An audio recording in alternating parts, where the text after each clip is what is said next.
Sam Seder here with Daniel Levy. He is a senior fellow and head of the Middle East Task Force at the New America Foundation to discuss with me the recent Israeli elections. All right, so let's start with Shimon Peres and the system of the Israeli government. He is the president, but it's a parliamentary system of government. So what happens now? I mean, who is he going to form the government with, and what are the implications of that?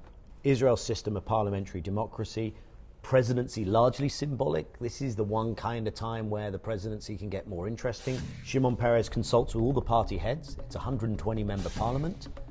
There are 12 parties represented in that parliament. So the largest single party in the Israeli Knesset has less than a quarter of the seats. So obviously everything's about coalition building.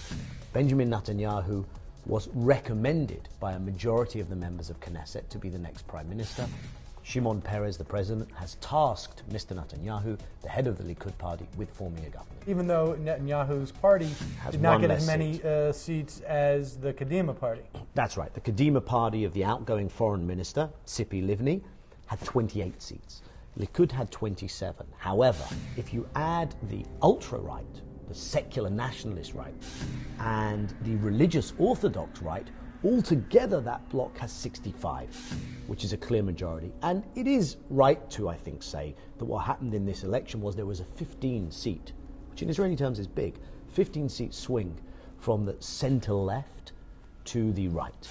The big question is, what kind of a government does he form? So when you say what kind of government, the question is how broad across the political spectrum will it be? Talk about what the potential for a broad coalition would look like and a narrow coalition would look like. And let's start with the narrow coalition. That's the easiest one. In a way, Mr. Netanyahu has in his pocket a government of 65.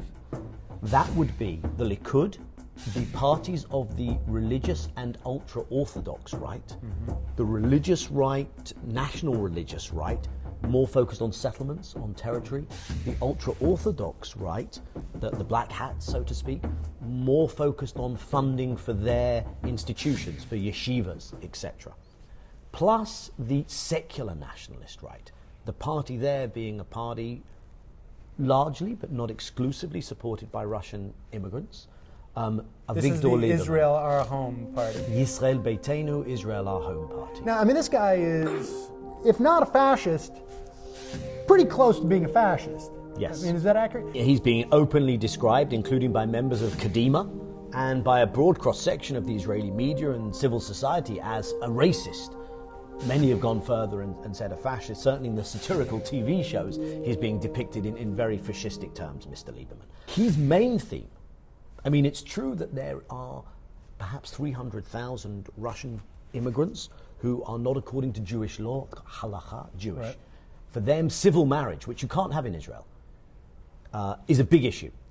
If two people don't want to get married by an Orthodox rabbi, or if one is Christian, one is Jewish, they have to go somewhere else. Many go to Cyprus. Turkey, right. Yeah. But his main campaign message, the image that people remember from this election, was a campaign that was without loyalty, no citizenship. And it was targeted at Israel's Arab-Palestinian minority, 20% of the population.